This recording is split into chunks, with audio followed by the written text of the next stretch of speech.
Hello students. Last video में हम लोगों ने डिस्कस किया था advantages of vending machine. Vending machine के कुछ मेरिट्स पॉइंट हम लोगों ने डिस्कस किया था, जिसमें हम लोगों ने देखा कि वेंडिंग मशीन जो है वो फास्ट सर्विस प्रोवाइड करता है। कंज्यूमर जो है वो आजकल बहुत ज़्यादा बिज़ी हो गया है, नंबर ऑफ़ एक्टिविटीज़ को वो परफॉर्म करता है, यानी बहुत सारी चीज़ें वो करना चाहता है एक लिमिटेड पीरियड में, और वो कहीं भी किसी भी काम को डिले नहीं करना चाहता है। वो चाहता है कि मेरा हर काम फास्ट हो जाए या क्विक सर्विस हमें प्रोवाइड हो। तो वेंडिंग मशीन जो है वो कस्टमर के रिक्वायरमेंट को पूरा करता है। अगर कस्टमर बैंक जाता है और उसे पैसा विड्रॉ करना है, मनी विड्रॉ करना है, तो उसे घर से बैंक जाना पड़ेगा और अदर एक्टिविटी को उसे पेंडिंग रखना पड़ेगा। ओके, वहाँ जाकर के उसे लाइन लगना पड़ेगा। जब उसका नंबर आएगा तो फिर वहाँ पे काउंटर पे उसे पैसा मिलेगा। तो एक सिस्टम को उसे फॉलो करना पड़ेगा, जिसके तहत उसे दूसरे कामों के लिए डिले हो सकता है। लेकिन ऑन द अदर हैंड, जब हमारे पास एटीएम मशीन अवेलेबल है तो अब कस्टमर को बहुत ज़्यादा किसी काम को डिले नहीं करना होता है।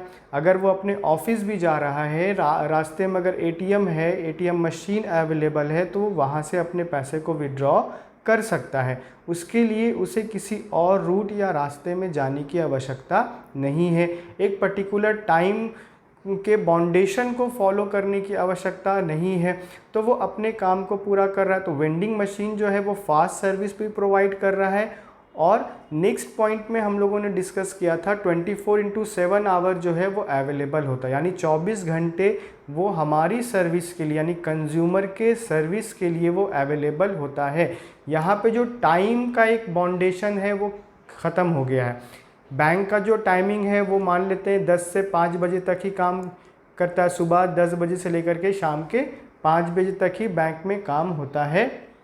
तो वहाँ पर जब भी कस्टमर विज़िट करेगा तो 10 से 5 के बीच ही विज़िट करेगा। अगर इसके बाद अगर उसे आवश्यकता होगी, पैसा विड्रॉ करना है, तो फिर वो कहाँ जाएगा। तो एटीएम मशीन जो है वो 24/7 आवर कार्य करता है। उसी प्रकार अगर रिटेलर की बात करते हैं, तो रिटेलर ने अगर वेंडिंग मशीन को अवेलेबल किया है अपने स्टोर में, तो वहाँ भी कस्टमर को हर समय प्रोडक्ट अवेलेबल हो जाएगा। ओके, इसमें जो ज़रूरत होता है वो पैसे, कॉइन्स का ज़रूरत होता है और टोकन्स की आवश्यकता होती है, और कस्टमर को इसमें सेटिस्फैक्शन भी मिलता है। जब भी डिस्ट्रीब्यूशन चेन में जितने भी मिडिल मैन इंक्लूड होंगे, तो चांसेस है अडल्ट्रेशन का या किसी भी प्रोडक्ट में मिलावट होने का ज़्यादा चांसेस होता है। लेकिन जब डायरेक्टली किसी मशीन के थ्रू किसी भी प्रोडक्ट को सेल किया जाता है, तो उसमें अडल्ट्रेशन होने का चांसेस रिड्यूस्ड हो जाता है। तो ये कुछ पॉइंट्स है जो हम लोगों ने प्रीवियस वीडियो में डिस्कस किया था। इस वीडियो में हम बात करने वाले हैं लिमिटेशंस ऑफ वेंडिंग मशीन्स और कंज्यूमर कोऑपरेटिव स्टोर्स के बारे में। पहले हम स्टार्ट करते हैं limitation of vending machine. Vending machine के डीमेरिट क्या क्या हैं, हम लोगों ने प्रीवियसली उसका फीचर्स भी पढ़ा है और उसके मेरिट्स भी पढ़े हैं। तो जहाँ पर वो कुछ मेरिट्स के साथ अपने बिजनेस को कैरी कर रहा है, कुछ अच्छी बातें हैं, at the same time vending machine में कुछ लिमिटेशंस भी डिस्कस करने हैं, कुछ डीमेरिट्स भी उसके साथ हैं जो हमको इस चैप्टर में पढ़ना है। नंबर 1, कॉस्टली है ये, यानी थोड़ा महंगा है।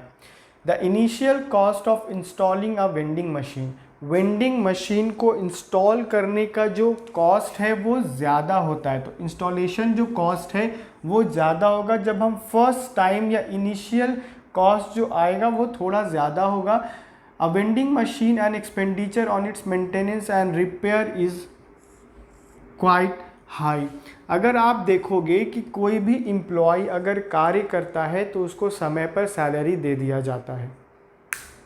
एक डिपार्टमेंटल स्टोर है, एक जनरल स्टोर है, तो इस स्टोर के ऑनर के साथ साथ 2 या 3 और मेंबर्स हो सकते हैं, 2 या 3 एम्प्लॉय और हो सकते हैं जो उसके बिज़नेस में उसको हेल्प करते हैं ताकि वो अपने बिज़नेस की एक्टिविटी को स्मूथली परफॉर्म कर पाए। उसी प्रकार अगर हम लोग वेंडिंग मशीन के बारे में पढ़ रहे हैं तो वेंडिंग मशीन भी क्या करता है, हेल्प प्रोवाइड करता है अपने ऑनर को, लेकिन साथ में वो एक चीज़ कैरी करता है, वो कैरी करता है कॉस्ट को, यानी जो लागत है। आप मशीन को अगर इंस्टॉल करना है तो सारे प्रोसेस को स्टेप बाय स्टेप पूरा करना पड़ेगा। अगर एक भी स्टेप को स्किप कर देते हैं या छोड़ देते हैं या मशीन में किसी तरीके का गड़बड़ी हो गया या ख़राबी हो गया तो सारा का सारा जो कॉस्ट होगा वो कौन बेयर करेगा, वो ऑनर बेयर करेगा। तो इंस्टॉलेशन कॉस्ट जो है ये थोड़ा सा हाई होता है अगर हम कंपेयर करेंगे दूसरे रिटेलर से। तो ये जो है ये थोड़ा सा कॉस्टली है और इसमें टाइम टू टाइम क्या करना होगा, मेंटेनेंस एंड रिपेयर करना होगा। ये है तो मशीन, अगर मशीन को हम छोड़ देते हैं और कंटिन्यूअसली उसका यूज़ हो रहा है तो कहीं ना कहीं ख़राब होने का चांसेस है। ओके, फॉर एग्ज़ाम्पल अगर हम लोगों ने आज मशीन को इंस्टॉल किया है और वो कंटिन्यूअसली यूज़ हो रहा है, उसको मेंटेन नहीं किया जा रहा है या फिर उसको रिपेयर नहीं किया जा रहा है तो चांसेस जो है ख़राब होने का वो इंक्रीज़ हो जाएगा। ओके, अगर समय पर उसको बार बार रिपेयर किया जा रहा है या बार बार उसको मेंटेन किया जा रहा है, देखभाल किया जा रहा है, ज़रा सी खराबी में भी अगर उसको मेंटेन किया जा रहा है या देखा जा रहा है तो बड़े नुकसान से हमें बचा सकता है। लेकिन इसको टाइम टू टाइम रिपेयर करना बहुत अनिवार्य है, कंपलसरी हो जाता है। अगर हम वेंडिंग मशीन को एज इट इज़ छोड़ देंगे तो वो फिर और भी ज़्यादा एक बिज़नेस के लिए लॉस का बात हो जाएगा, जिसके कारण बिजनेस को बहुत ज़्यादा लॉस सहना पड़ेगा। Next we have is point number 2, no prior inspection. The consumers can not feel और सी द प्रोडक्ट। अब किसी भी मशीन से कोई प्रोडक्ट निकल रहा है, फॉर एग्ज़ाम्पल हम लोगों ने देखा था कि एग्ज़ाम्पल ने मान लेते टी, कॉफ़ी, मिल्क, ओके, या एटीएम से हम लोगों ने मनी को देखा। तो ये सारी चीज़ें अगर टी, कॉफ़ी, मिल्क या अदर चीज़ें मशीन के थ्रू कस्टमर तक रीच कर रही हैं या कस्टमर के रिक्वायरमेंट को पूरा कर रही हैं, क्या कस्टमर मशीन में देख रहा है उस टी को या उस कॉफ़ी को या मिल्क को? पहले मिलने से पहले नहीं देख रहा है। अगर जनरल स्टोर में या कोई और स्टोर में कस्टमर विज़िट करता है तो सबसे पहले वो क्या करता है, इंस्पेक्शन करता है उस पर्टिकुलर प्रोडक्ट का, जिस प्रोडक्ट को वो परचेस करने वाला है। अगर कोई भी कस्टमर किसी भी स्टोर में विज़िट करता है तो सबसे पहले वो पेमेंट से पहले वो देखता है कि प्रोडक्ट का फीचर क्या है, प्रोडक्ट का प्राइस क्या है, प्रोडक्ट देखने में कैसा है, प्रोडक्ट को टच करके वो देखता है, फील करता है। देन आफ्टर अगर उसे वो प्रोडक्ट अच्छा लगता है तो वो प्रोडक्ट को परचेस कर लेता है। कब? जब वो पूरे तरीके से प्रोडक्ट को चेक कर लेता है, वेरीफाई कर लेता है, तभी वो उस प्रोडक्ट का प्राइस पे करता है। लेकिन वेंडिंग मशीन के साथ ये कंडीशन एप्लीकेबल नहीं होता है, क्योंकि वेंडिंग मशीन जो है वो प्रोडक्ट उसके अंदर है, वो तभी बाहर आएगा जब कस्टमर के द्वारा कॉइन्स या टोकन जो है इंसर्ट किया जाएगा और जितना रिक्वायरमेंट है कस्टमर का उसी के अकॉर्डिंग जो वेंडिंग मशीन से प्रोडक्ट है वो बाहर आएगा। तो बाहर आने से पहले वो देख नहीं सकता है, उसके बाद फिर वो उसे रिटर्न भी नहीं कर सकता। क्या फिर दोबारा वो उसे मशीन में डाल देगा? नहीं। एक बार जो कस्टमर ने निकाल लिया कॉइन को इंसर्ट करके या टोकन को इंसर्ट करके, फिर वो उसे रिटर्न नहीं कर सकता है मशीन में। तो ये एक डीमेरिट हो जाता है, क्योंकि कस्टमर जो है फिर वो सेटिस्फाई नहीं होता। हो सकता है कि कस्टमर ने जो इमेजिन किया हो या जो उसका अजम्पशन हो वैसा वो प्रोडक्ट नहीं हो, तो कस्टमर कभी कभी क्या हो जाता है, डिससेटिस्फाई हो जाता है। कैन नॉट फील और see the product before buying. खरीदने से पहले वो प्रोडक्ट को वेरीफाई नहीं कर पाता है, प्रोडक्ट को चेक नहीं कर पाता है। Goods can not be return, और गुड्स क्या होंगे, रिटर्न नहीं होंगे। जो गुड खरीद लिए जाएंगे, जो प्रोडक्ट्स खरीद लिए जाएंगे, वो प्रोडक्ट्स या वो गुड जो है फिर वो वापस नहीं किया जा सकता है। तो ये सबसे बड़ा डिमेरिट हो जाता है वेंडिंग मशीन के साथ, कि कस्टमर जो है वो कभी कभी लेता है, लेकिन जब वो पहली बार में सेटिस्फाई नहीं होगा तो वो नेक्स्ट टाइम फिर वो उस स्टोर में या उस रिटेलर के पास वो विज़िट नहीं करेगा, क्योंकि उसे पता है कि अगर हम गए तो हमें वेंडिंग मशीन के माध्यम से प्रोडक्ट दिया जाएगा और वेंडिंग मशीन में जो प्रोडक्ट है उससे हम सेटिस्फाई नहीं है, क्योंकि कस्टमर उसे फील नहीं कर सकता और देख नहीं सकता। जितने भी कस्टमर्स है वो ये देखना चाहते हैं कि जो हमारा प्रोडक्ट हम परचेस करने वाले हैं वो एक्चुअल में कैसा है। अगर उसका वो फील नहीं कर रहा है या देख नहीं रहा है तो फिर वो क्यों परचेस करेगा? केवल एडवर्टीजमेंट के थ्रू या केवल वो पढ़ करके या उसके बारे में सुन करके वो प्रोडक्ट को परचेस कर लेता है, लेकिन एक्चुअल वो प्रोडक्ट को तभी जान पाता है जब वो उसे यूज़ करता है। तो ये वेंडिंग मशीन के साथ एप्लीकेबल नहीं होता है। Next we have point number 3, customized product. Products have to be developed according to the requirement of the machine. जितने भी प्रोडक्ट वेंडिंग मशीन के लिए बनाए जाते हैं वो उसी के हिसाब से बनाए जाते हैं, यानी वेंडिंग मशीन का जो रिक्वायरमेंट है उसी के अकॉर्डिंग सारे प्रोडक्ट्स को बनाया जाता है। ओके, ऐसा नहीं है कि कस्टमर का डिमांड है तो वैसे प्रोडक्ट बनेगा। अगर वेंडिंग मशीन है तो उसमें कैसे प्रोडक्ट इंसर्ट होगा या उससे कैसे प्रोडक्ट रिलीज्ड होगा वो उसी हिसाब से प्रोडक्ट को बनाया जाता है। Coins of exact shape and size are required to operate the machine. Coins से अगर ऑपरेट हो रहा है या टोकन से ऑपरेट हो रहा है तो एग्जैक्ट शेप एंड साइज होना चाहिए। ओके, अगर कॉइन्स का शेप या टोकन का शेप जो है वो मशीन में जो एरिया है जहाँ से टोकन और कॉइन्स को इंसर्ट किया जाता है, अगर वो मैच नहीं करता है तो ये गड़बड़ हो सकता है कि फिर मशीन का जो इंस्टॉलेशन कॉस्ट है वो तो हाई होगा, ऑन द अदर हैंड कि मशीन का जो एक्टिविटी है वो पूरा नहीं हो पाएगा। मशीन को जो ऑपरेट करने का तरीका है फिर उसमें डिले हो जाएगा, फिर से वो बाकी सारा प्रोसेस को पूरा करना पड़ेगा, क्योंकि जब कॉइन्स एक्सेप्ट नहीं करेगा मशीन तो फिर वो कोई भी प्रोडक्ट को कस्टमर को कैसे देगा? कस्टमर आएंगे, कॉइन्स को इंसर्ट करेंगे, लेकिन जब मशीन एक्सेप्ट नहीं करेगा उस कॉइन्स को या टोकन्स को तो फिर वो मशीन प्रोडक्ट कैसे रिलीज़ करेगा? तो ये भी डिमेरिट में काउंट होता है कि एक तो मशीन को इंस्टॉल करने का कॉस्ट है, दूसरा कि जो कॉइन्स होगा वो उसी के मशीन के हिसाब से होगा। ऐसा नहीं है कि कोई भी कॉइन ला करके आप किसी भी मशीन में या वेंडिंग मशीन में ला करके पुट कर दोगे। वेंडिंग मशीन के रिक्वायरमेंट के हिसाब से ही उस कॉइन्स को या टोकन्स को बनाया जाता है। Okay, the next we have is consumer cooperative store. अब हम डिस्कस करने वाले हैं कंज्यूमर कोऑपरेटिव स्टोर के बारे में। कंज्यूमर कोऑपरेटिव स्टोर क्या है, इसमें कौन मेंबर्स होंगे, इसके फीचर्स, डिमेरिट्स और merits. A consumer cooperative store is an organization। Consumer cooperative store जो है ये क्या है? एक ऑर्गेनाइजेशन है। ओके, तो ऑर्गेनाइजेशन है तो इसको कौन चलाता है, कौन कंट्रोल करता है, मैनेज कौन करता है?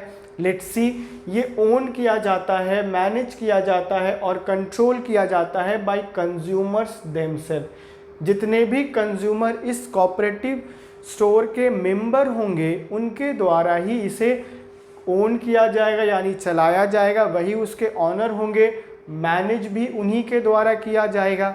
ओके, कैसे प्रोडक्ट को परचेज करना है, जितने मेंबर्स हैं उनको कैसे डिस्ट्रीब्यूट करना है, मेंबर्स का क्या रिक्वायरमेंट है, मार्केट का क्या कंडीशन है, मार्केट में कौन सा प्रोडक्ट कितने प्राइस में मिल रहा है, और हमने अगर कंज्यूमर कोऑपरेटिव स्टोर रन करना है तो अपने कंज्यूमर को हम मार्केट प्राइस से कितना कम में अवेलेबल करवा सकते हैं।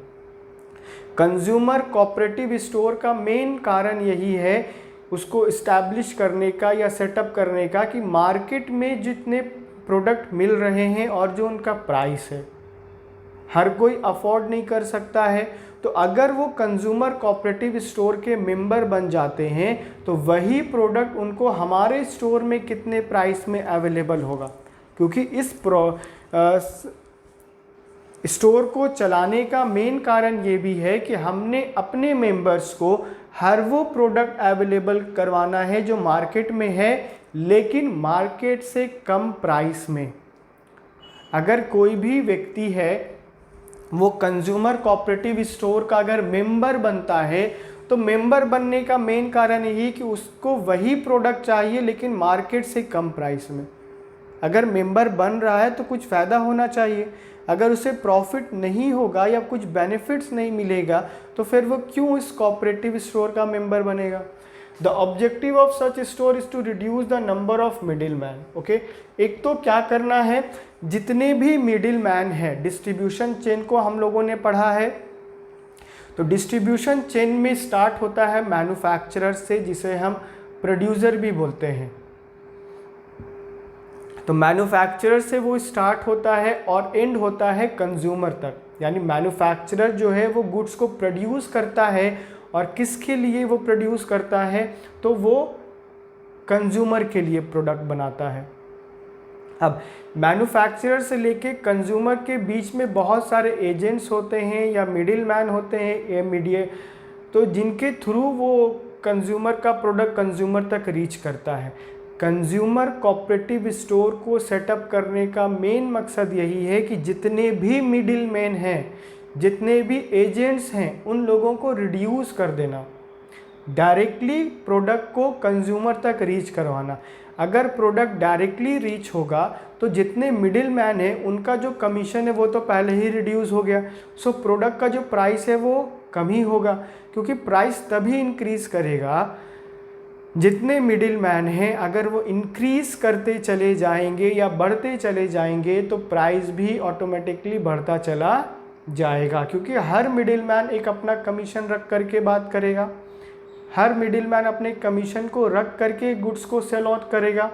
यानी अगर बात करते कि मैन्युफैक्चरर अगर होलसेलर को दे रहा है तो होलसेलर फ्री में तो रिटेलर को नहीं दे देगा, वो भी क्या करेगा, अपना कमीशन रखेगा, अपना प्रॉफिट रख करके होलसेलर रिटेलर को देगा, और रिटेलर फिर अपना कमीशन या अपना मार्जिन रख करके या जितना उसे प्रॉफिट कमाना है उतना रख करके वो कंज्यूमर तक प्रोडक्ट को सप्लाई करेगा। तो एक चेन में जितने भी मिडिल मैन होंगे तो प्रोडक्ट का प्राइस उतना ही हाई होता चला जाएगा, और एट द एंड प्राइस किसे पे करना होता है, कंज्यूमर को पे करना होता है। तो प्राइस अगर ज़्यादा होगा तो कंज्यूमर दूसरे प्रोडक्ट की ओर मूव ऑन करना स्टार्ट करता है, जहां पर उसे सेटिस्फैक्शन प्लस रीजनेबल प्राइस में वो प्रोडक्ट अवेलेबल हो जाए। The number of middlemen who increases the cost of produce and thereby provide the service to the members। क्या होता है कि जितने मिडिल मैन इंक्लूड होते चले जाएंगे, बढ़ते होते चले जाएंगे, तो प्रोडक्ट का प्राइस भी इंक्रीज हो जाएगा। लेकिन कंज्यूमर कोऑपरेटिव स्टोर ये चाहता है कि हमने क्या रिड्यूस करना है, मिडिल मैन को रिड्यूस करना है, जो क्या करते हैं, इंक्रीज कर देते हैं कॉस्ट ऑफ द प्रोडक्ट या प्रोडक्शन कॉस्ट को इंक्रीज कर देते हैं, and thereby provide service to the members. और अगर रिड्यूस हो जाएंगे तो हमारे जितने भी मेंबर्स हैं, यानी कंज्यूमर कोऑपरेटिव स्टोर्स के जितने भी मेंबर्स हैं, उनको वो प्रोडक्ट या वो सर्विसेज प्रोवाइड करवाई जा सकती हैं रीज़नेबल प्राइस में, कम से कम दामों में, जिससे उनको फ़ायदा होगा। तो यहाँ पर कोऑपरेटिव स्टोर के जो मेंबर्स होंगे वो ज़्यादा से ज़्यादा इंक्रीज़ होंगे, क्योंकि यहाँ पर उन्हें वही प्रोडक्ट अवेलेबल होगा जो मार्केट में है, लेकिन मार्केट से कम दामों में अवेलेबल है। क्योंकि जो इसको मैनेज कर रहा है, ओन कर रहा है, कंट्रोल कर रहा है, मान लेते हैं कि एक हेड को हम लोग चुन लेते हैं। अब सारे मेंबर्स जो हैं वो अपनी ड्यूटी को तो फुलफिल करेंगे, लेकिन इन में से एक अगर वोटिंग करके एक को अगर हम हेड बना लेते हैं तो वो क्या करेगा, वो इंश्योर करेगा कि हमारे कोऑपरेटिव स्टोर में सारी काम जो है या सारी चीज़ें हैं वो स्मूथली वर्क करें, वो स्टेप बाय स्टेप वर्क करे। हमको कौन से मैन्युफैक्चरर से डील करना है जिसके थ्रू हमें प्रोडक्ट रीजनेबल प्राइस में अवेलेबल होगा। अगर स्टोर में कम से कम दामों में आएगा तो कंज्यूमर्स को भी कम से कम दामों में ही अवेलेबल करवाया जाएगा, क्योंकि कंज्यूमर कोऑपरेटिव स्टोर्स का जो मकसद होता है वो ज़्यादा से ज़्यादा प्रॉफिट कमाने का नहीं होता है, बहुत ज़्यादा अर्निंग का नहीं होता है। ये एक ऑर्गेनाइजेशन है जिसको रन करना, ये भी अपने एक्सपेंसेस को बेयर करेगा, ये भी अपने एक्सपेंसेस को फुलफिल करेगा, लेकिन कभी भी वो कंज्यूमर के साथ फ्रॉड नहीं करेगा, कभी भी वो कंज्यूमर के साथ धोखा नहीं करेगा, या अपने मेंबर्स के साथ वो काम नहीं करेगा जो दूसरे मिडिल मैन करते हैं, यानी प्राइस को हाई करके वो सेल आउट नहीं करेगा। वो सारे प्रोडक्ट को कम से कम दामों में अवेलेबल करवाएगा अपने मेंबर्स को। तो ये था हमारा कोऑपरेटिव स्टोर का definition. Next we have is features, यानी विशेषताएं। अब हमको पढ़ना है कि कंज्यूमर कोऑपरेटिव स्टोर्स के कुछ फीचर्स क्या हैं। So let's see one by one. Number 1 is open membership, यानी रिस्ट्रिक्शन नहीं है, कोई भी व्यक्ति मेंबर बन सकता है। Membership is open to all. Membership जो है या मेंबर बनने का जो एक क्राइटेरिया है वो कोई भी व्यक्ति फुलफिल करेगा तो वो उसका मेंबर बन सकता है। All the person who have common interest, वैसे मेंबर्स जिनका इंटरेस्ट जो है वो कॉमन होना चाहिए, यानी सारे मेंबर्स का इंटरेस्ट क्या होगा, कॉमन होगा, एक जैसा होगा। तो एक जैसा क्या होगा कि कंज्यूमर कोऑपरेटिव स्टोर्स के जितने भी मेंबर्स होंगे उनको ये है कि हमें जो सर्विस प्रोवाइड होगी, हमें जो प्रोडक्ट अवेलेबल करवाया जाएगा वो रीजनेबल रेट का होगा। मिडिल मैन को पहले ही रिड्यूस कर दिया गया है, तो प्राइस जो हाई होने का चांसेस है वो पहले ही कम हो जाएगा, क्योंकि मिडिल मैन रहेंगे तो प्राइस हाई होगा, मिडिल मैन नहीं रहेंगे तो प्राइस उतना हाई क्यों होगा। तो जितने भी मेंबर्स हैं या जो मेंबर बनना चाहते हैं उनका जो इंटरेस्ट अगर कॉमन है, यानी एक जैसा सोच है, एक जैसा वो लोग चाहते हैं कि हमें फ़ायदा हो, हमें कम से कम दामों में प्रोडक्ट अवेलेबल करवाया जाए, तो वैसे मेंबर्स के लिए ये कोऑपरेटिव स्टोर बहुत इफ़ेक्टिव होता है, यूज़फुल होता है और उन्हें वो बेनिफिट भी प्रोवाइड करवाता है। There is no restriction on basis of caste, religion, sex, etc. अगर हम बात करते हैं रिस्ट्रिक्शंस की, क्या पाबंदी है, रिस्ट्रिक्शन है कि केवल एक ही रिलीजन वाले इस कोऑपरेटिव सोसाइटी के मेंबर बन सकते हैं, केवल मेल ही बन सकते हैं, फीमेल नहीं बन सकती है, ऐसा रिस्ट्रिक्शन नहीं है। कास्ट की बेसिस पर, रिलीजन के बेसिस पर या सेक्स की बेसिस पर, सेक्स की बेसिस मतलब मेल या फीमेल, केवल मेल ही बनेगा, फीमेल नहीं बनेगा, ऐसा फीमेल नहीं बनेगी, ऐसा कोई भी restriction cooperative consumer cooperative store के साथ एप्लीकेबल नहीं होता है। ये चाहता है कि जितने ज़्यादा से ज़्यादा to all, open to all, यहाँ पर क्लियरली मेंशन किया है कि open to all the persons, जितने भी पर्सन्स हैं, या उस कंट्री की बात करते, मान लेते इंडिया में, तो इंडिया में जितने भी पर्सन्स हैं अगर उनका एक कॉमन इंटरेस्ट है, वो लोगों का सोच अगर एक जैसा है, वो लोग चाहते हैं कि हमें बेनिफिट हो, तो वो लोग कंज्यूमर कोऑपरेटिव स्टोर के मेंबर बन सकते हैं। वहाँ पर इन सारी चीज़ों का कोई भी रिस्ट्रिक्शन इम्पोज नहीं होता है। वैसे जगह पे जहाँ पर इन सारी चीज़ों को इम्पोज किया जाता है तो उसका जो डेवलपमेंट है वो उतनी तेज़ी से नहीं हो पाता है। वैसे स्टोर को अगर हम लोग एक रिलीजन के बेसिस पर डिवाइड कर लेंगे, या कास्ट की बेसिस पर डिवाइड कर देंगे, या सेक्स की बेसिस पर डिवाइड कर देंगे, तो उसका जो डेवलपमेंट है वो उतनी तेज़ी से नहीं हो पाएगा जितनी तेज़ी से ओपन मेंबरशिप में हो पाएगा, क्योंकि यहाँ पे ज़्यादा से ज़्यादा लोग इंक्लूड होने का चाहेंगे, ज़्यादा से ज़्यादा यहाँ पर ऐड होना लोग चाहेंगे, जिससे उनको भी फ़ायदा होगा और कोऑपरेटिव स्टोर्स को भी फ़ायदा होगा। Next we have is point number 2, safeguard the interest of member. जितने भी मेंबर्स हैं उनके इंटरेस्ट को क्या करना, सेफगार्ड करना, सेफ करना, किसी भी तरीके से उनको हानि नहीं होना चाहिए या उनका लॉस नहीं होना चाहिए। The objective of consumer cooperative is to save its member from the exploitation of by middle man. अब ये इंश्योर करना है, ये सेफगार्ड करना है कि जितने भी मिडिल मैन अवेलेबल हैं उनसे हम अपने मेंबर्स को कैसे एक्सप्लॉइटेशन से बचा सकते हैं, कैसे हम अपने मेंबर्स को एक्सप्लॉइट होने से बचा सकते हैं। यानी कोऑपरेटिव कंज्यूमर कोऑपरेटिव स्टोर के जो ऑनर होंगे, ऑनर कौन होगा, जितने मेंबर्स होंगे, तो अगर सारे मेंबर्स मिल करके तो अपना काम फुलफिल करेंगे, लेकिन जो एक हेड होगा या जो उनको रिप्रेजेंट करेगा, तो वो ये देखेगा कि हमारे जितने मेंबर्स हैं उनको मिडिल मैन के द्वारा एक्सप्लॉइटेशन तो नहीं किया जा रहा है, या हमारे पास वैसा प्रोडक्ट अवेलेबल नहीं करवाया जा रहा है जो मार्केट में सेम रेट का है। क्योंकि फिर अगर सेम रेट का मिल रहा है तो कंज्यूमर कोऑपरेटिव स्टोर को रन कराने का कोई मकसद नहीं रह जाता है, कोई कारण नहीं रह जाता है। क्योंकि इसको रन करवाने का मेन कारण यही है कि हमने ये इंश्योर करना है, हमने ये देखना है कि हमारे सारे मेंबर्स को, सारे कंज्यूमर्स को वैसे प्रोडक्ट अवेलेबल हो जो मार्केट से कम दामों में है, लेकिन क्वालिटी भी उनका अच्छा होना चाहिए। ऐसा नहीं है कि प्राइस अगर कम है तो क्वालिटी भी कम हो जाए, नहीं, प्राइस अगर कम है तो क्वालिटी भी हाई होनी चाहिए, क्वालिटी के साथ कोई कॉम्प्रोमाइज़ नहीं किया जाएगा।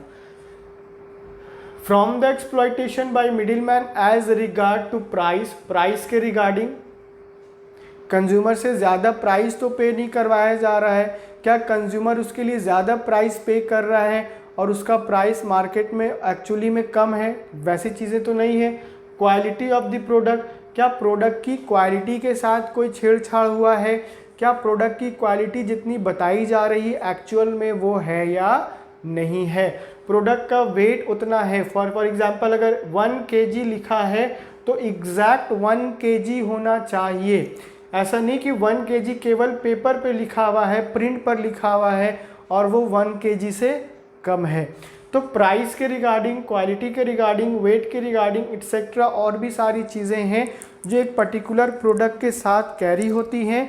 तो वैसी सारी चीज़ों से, एक्सप्लॉइटेशन से कंज्यूमर को सेव करना है, सेफगार्ड करना है, ताकि जो कंज्यूमर है वो ज़्यादा से ज़्यादा इसमें इंक्लूड हो पाए और इस कंज्यूमर कोऑपरेटिव स्टोर का मेंबर बन पाए और इस कोऑपरेटिव स्टोर से वो लाभ उठा पाए, वो फ़ायदा उठा पाए। ऐसा नहीं है कि वही रेट अगर उसे मार्केट में मिलेगा, यहाँ भी मिलेगा, तो फिर कोई कारण नहीं बनता है इस स्टोर के मेंबर बनने का। Next we have is point number 3, management by members. Management का काम कौन करेगा? वही करेंगे जो इस कोऑपरेटिव स्टोर के मेंबर्स होंगे। वो लोग तो बिल्कुल भी आकर के इस मैनेजमेंट में पार्टिसिपेट नहीं करेंगे जो इस कोऑपरेटिव स्टोर के मेंबर नहीं होंगे। The consumer cooperative store are owned, control and manage by members only. ये क्लियरली मेंशन हम लोगों ने डेफिनेशन में भी देखा था कि ये कंट्रोल किया जाएगा, मैनेज किया जाएगा, ओन किया जाएगा उन्हीं लोगों के द्वारा जो इस कोऑपरेटिव कंज्यूमर कोऑपरेटिव स्टोर के मेंबर्स हैं। बाहरी व्यक्ति के द्वारा या एक्सटर्नल एम्प्लॉयज़ के द्वारा हमारा मैनेजमेंट रन नहीं होगा। मैनेजमेंट उन्हीं के द्वारा रन करवाया जाएगा जो इस पर्टिकुलर कोऑपरेटिव स्टोर्स के मेंबर्स हैं, जो इनके द्वारा रन करवाया जा रहा है। So the next point we have is capital. The capital of the consumer cooperative is raised by the issue of share to its member. अब अगर बात करते हैं कि कंज्यूमर कोऑपरेटिव स्टोर में कैपिटल कहाँ से आएगा, यानी विदाउट कैपिटल तो हम लोग इमेजिन नहीं कर सकते हैं कि कोई भी स्टोर या बिजनेस को रन करवाया जाए। Capital is very essential. पैसा जो है वो बहुत इंपॉर्टेंट रोल प्ले करता है किसी भी बिजनेस को, किसी भी ऑर्गेनाइजेशन को या किसी भी स्टोर को इन्हांस करने के लिए। तो वो कहाँ से आएगा? वो कंज्यूमर जितने ऐड होते चले जाएंगे, मेंबर्स जितने ऐड होते चले जाएंगे, उनके द्वारा ही कैपिटल को रेज किया जाएगा। और एट द एंड जो कंज्यूमर कोऑपरेटिव स्टोर का जो एक मकसद था कि कैसे हमने अपने कंज्यूमर के इंटरेस्ट को फुलफ़िल करना है, उनको एक्सप्लॉइटेशन से बचाना है, अडल्ट्रेशन से बचाना है, तो इसके माध्यम से हम लोग उसको पूरा कर सकते हैं। नेक्स्ट फीचर्स हम लोग नेक्स्ट वीडियो में डिस्कस करेंगे। ओके।